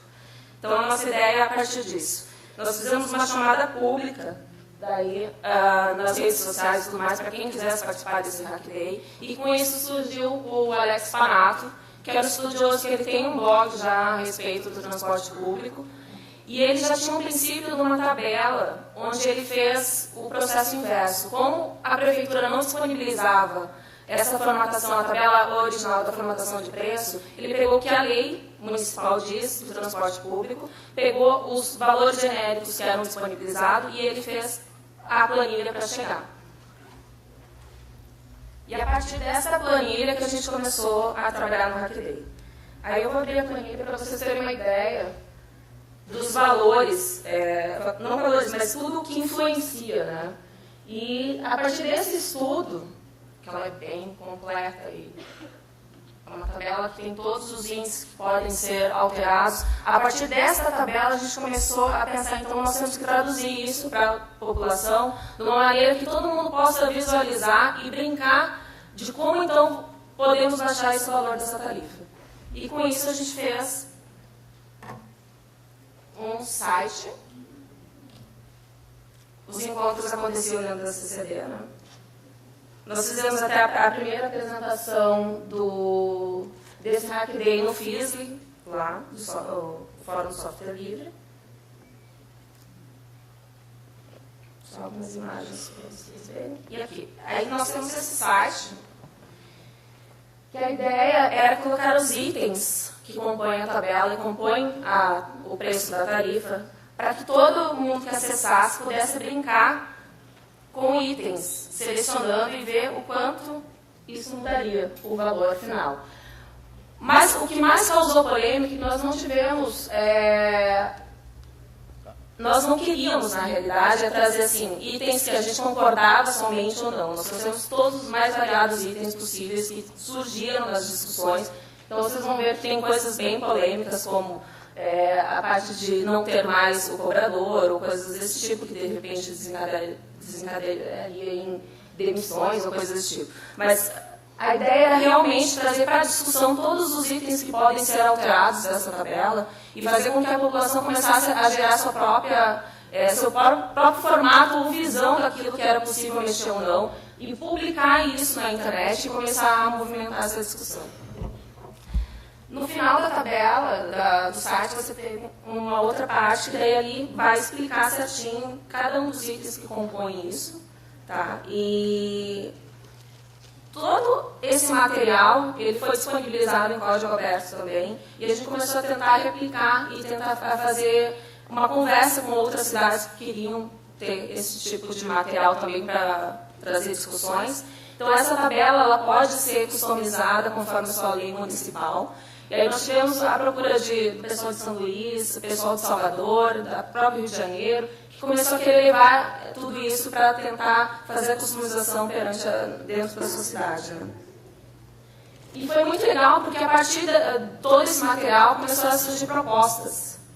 Então nós temos 3 propostas hoje que estão em andamento, de como reduzir a tarifa de Porto Alegre, propostas das mais variadas, desde coisas que levam 3 anos para ler com uma tarifa de R$ 1,80, até uma proposta que vai para R$ 1,00 e outra de passe livre.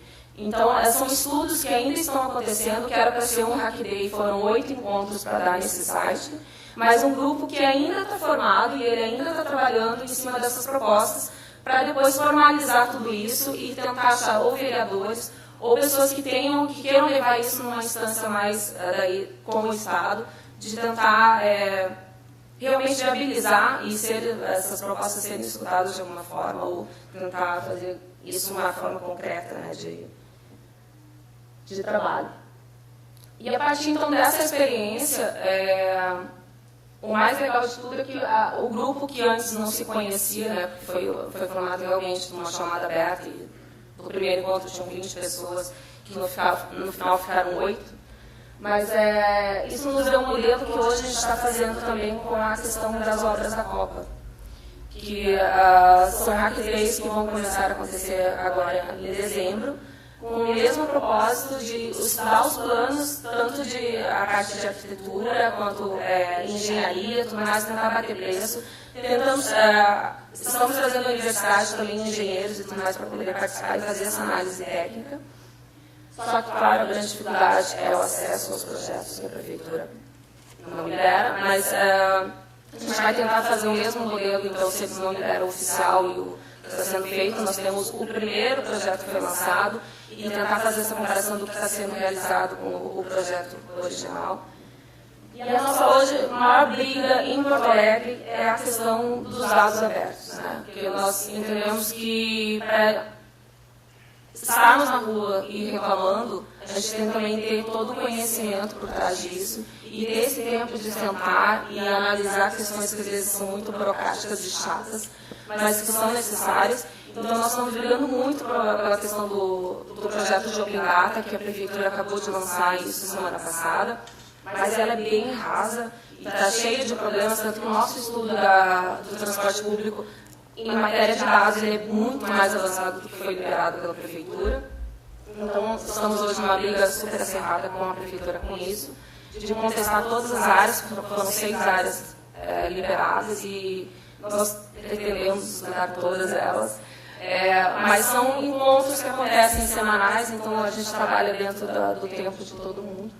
Mas eu acho essa experiência muito importante, porque ela não acontece na rua, mas ela surgiu na rua e a gente levou para um espaço para tentar sentar e estudar e devolver isso de uma maneira legal e mais tranquila para a comunidade, para isso voltar para a rua. Porque hoje, a partir desses números e a gente sabendo que tem uma diferença de 2 centavos da formatação de preço e que tem coisas do processo que não foram feitas, a gente consegue voltar para a rua reivindicando coisas mais específicas e pontuais que podem ser corrigidas a curto prazo. Então, isso para nós foi uma experiência fantástica.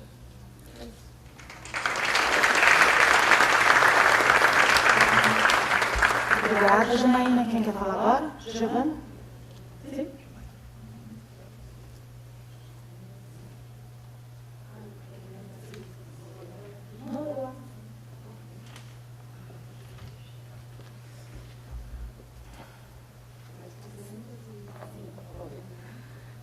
Hola a todos, mi nombre es Giovanna Roa, soy de Chile y fui parte del movimiento estudiantil en 2011.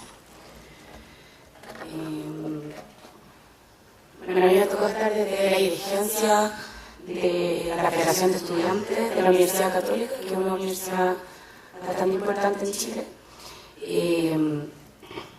No sé. ¿Me puedo cancelar?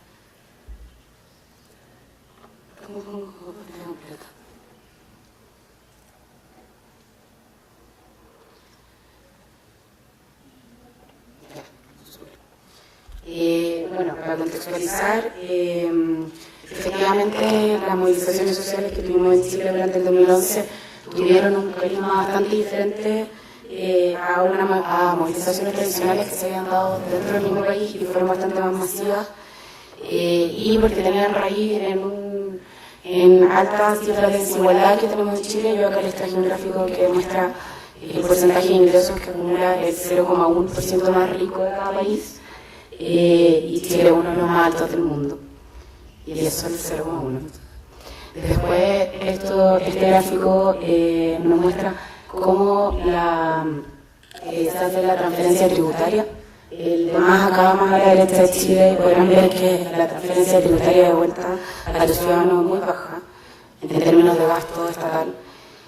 Y como principal contexto también muy importante es decir que nosotros, bueno, en el 90 se terminó la dictadura en Chile, pasamos un proceso de vuelta a la democracia, que fue llevado por un colectivo de centro y izquierda, que era la Concertación, que gobernó hasta el año antes de Piñera, el 2009.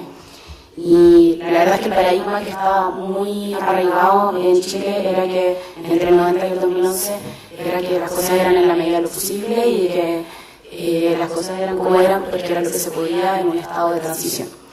El 2011 se quiebra eso y se empieza a poner en crisis en la discusión pública el modelo socioeconómico que veníamos llevando. Hay una fuerte crisis y también denuncia de un Estado subsidiario, de la privatización de absolutamente todos nuestros derechos. En Chile las cosas públicas no son la concepción de lo público de todos, sino la concepción de lo público que es lo malo y lo que queda para los que sobran. Y mecanismos que venían amarrados de la Constitución, que son contramayoritarios y que no nos permiten tener representatividad más allá de los dos grandes colectivos que es la centro-izquierda y la derecha. Todo eso podemos decir hoy día que está en la Constitución que fue hecha en el gobierno de Pinochet y que amarra totalmente la participación ciudadana o los espacios en que más personas pueden entrar a la discusión pública. Bueno, entonces se pone en crisis el derecho a la educación y si efectivamente los altos precios que estábamos pagando tenían algún sentido de realidad si queríamos que Chile siguiera creciendo. Como pueden ver, lo importante de la línea celeste, que es cómo ha caído la educación pública, la cantidad de colegios que dependen del Estado cada vez menos, porque toda la estructura va hacia que no haya educación pública, sino que todo sea privatizado o vía subsidio. Y el gasto privado en educación es uno de los más grandes de los países de la OCDE, y ahí está Chile con un gasto privado altísimo.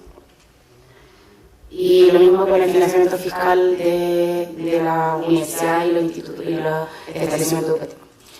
Bueno, afortunadamente lo que generó la dictadura en muchas generaciones se acabó con la generación que salió a la calle en 2011 y acá hay algunos antecedentes. Primero está el movimiento secundario de estudiantes escolares que se dio en el 2006, que se llamó Movimiento de los Pingüinos porque los uniformes escolares en Chile son muy parecidos al traje de un pingüino. Acá se veía baja la LOCE era la Ley Orgánica Constitucional del Estado, que había sido hecha por Pinochet.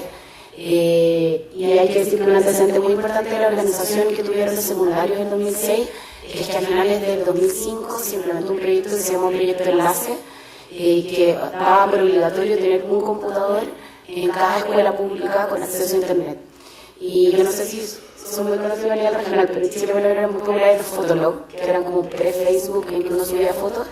Y fue un antecedente muy importante de cómo se organizaron los secundarios a través de estas páginas web en que subían las fotos de lo que estaba pasando en sus colegios. Bueno, en el 2008 es muy importante a nivel país que se derroga la LOCE por un acuerdo entre todas las partes de la izquierda y de la derecha. Ahí está Bachelet en su gobierno anterior, o sea, porque ahora es candidato no. Y se abre paso a la LG, que es la Ley General de Educación. Perdón, para la traducción. Bueno, la LG, la LG se acuerda en el 2008, pero a pesar de prometer ser un montón de cambios a la ley de educación, resulta ser absolutamente ineficiente. Y el último antecedente del 2010, que nosotros tuvimos un terremoto que todos habrán sabido, y que el terremoto tuvo como personas claves de la conformación de la reconstrucción del país a los estudiantes, especialmente a las federaciones de estudiantes de las universidades más importantes. Entonces, muchos estudiantes que nunca habían estado movilizados bajo ninguna causa, esta vez con el terremoto partieron a construir, tuvieron contacto con las comunidades y tuvieron que tener organización entre ellos. Eso dio pie al 2011 y al movimiento estudiantil, que básicamente pedía educación pública, gratuita y de calidad. Esa era la gran consigna del movimiento estudiantil. Esa hasta el día de hoy. Y acá hay un par de hitos importantes. Esta es la marcha del 12 de mayo del 2011, que fueron 25.000 personas en Santiago y 100.000 en todo Chile, que fue un hito muy grande porque desde la vuelta a la dictadura nunca había habido una movilización social que pudiera llevar a las calles.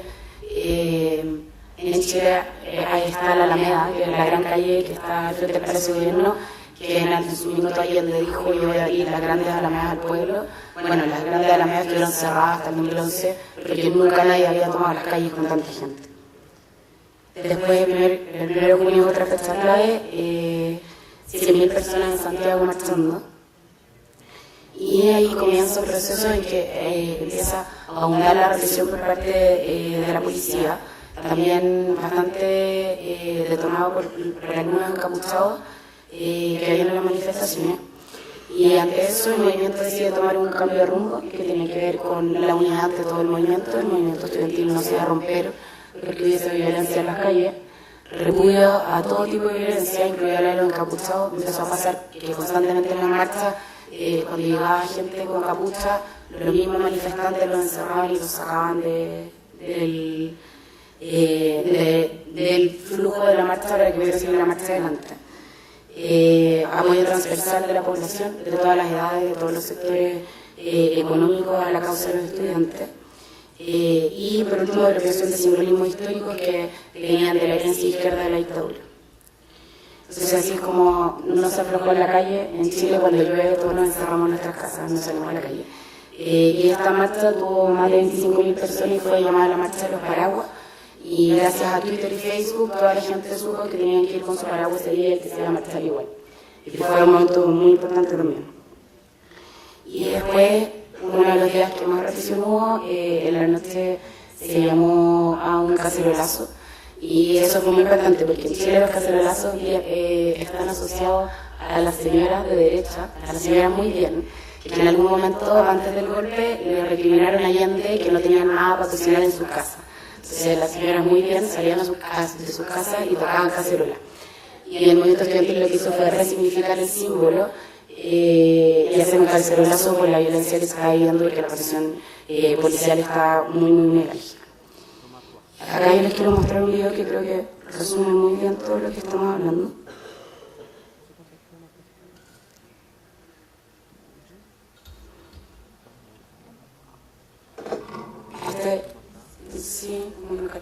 Este video es el trailer de un documental que todavía no sale, están juntando la plata todavía para hacerlo, pero tiene que ver con un hito fundamental que fue las 1.800 horas por la educación. Estuvieron 3 meses corriendo ininterrumpidamente alrededor del Palacio de Gobierno, 1.800 horas de corrida continua día y noche. Eran los 1.800 millones que debería impulsar que debería poner el gobierno al año para poder mejorar la situación de educación.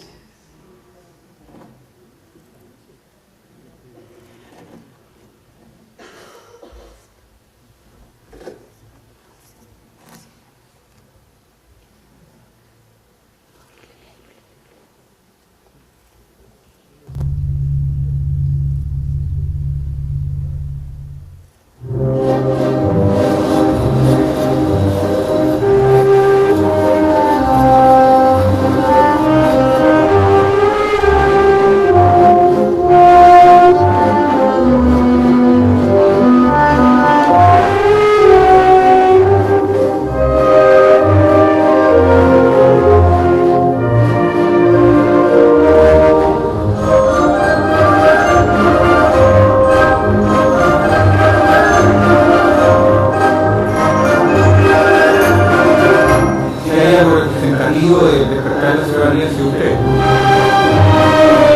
Eso es nuestros hijos, por lo tanto están peleando por un tema de educación de calidad, ¿no es cierto? Y de aquí de que el Estado se haga responsable.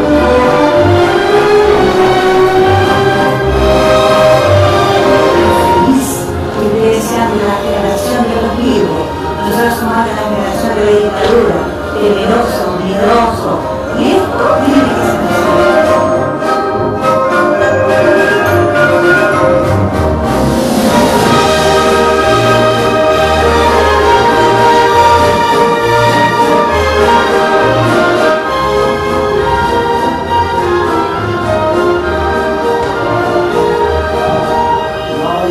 a veces con lacrimógena en el aire, con de maná, con pan, llorando, pero como la bandera no se detiene, hay que darle no.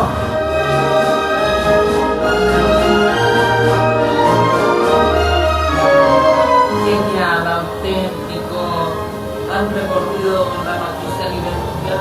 O sea, ha sido una creación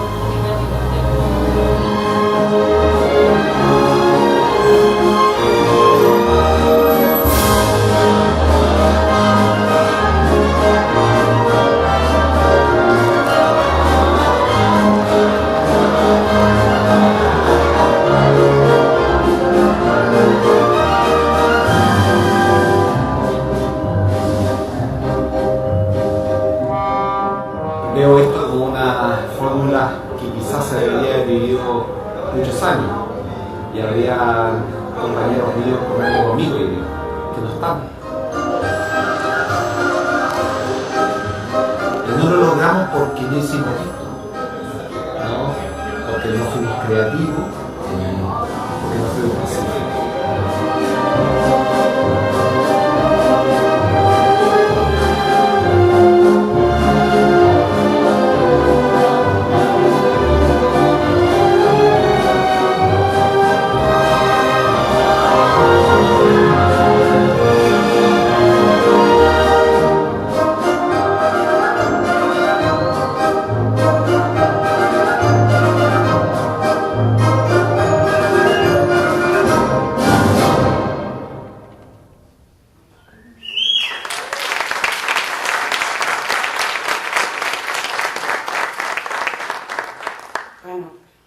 Bueno, ya, ese video es súper importante porque creo que explica muy bien el espíritu de cómo las movilizaciones en Chile, del carisma que han tomado y que llevan 3 años ya y siempre han sido la misma tónica.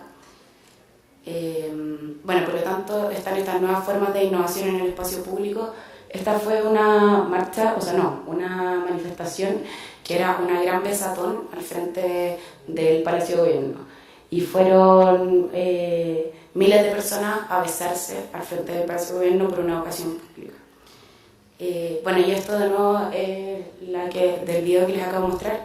Y lo más interesante de esto es que no solo corrieron estudiantes, sino que corrieron personas de todas las edades.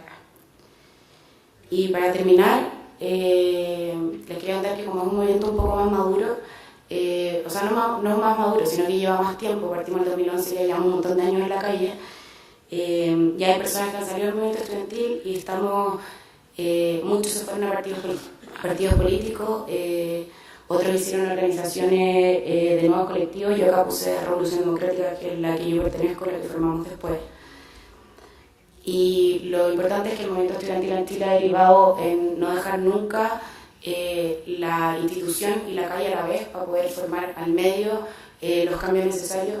Entonces no se abandona el trabajo territorial, no se abandona el espacio público, porque el espacio público es el espacio que hay que disputar.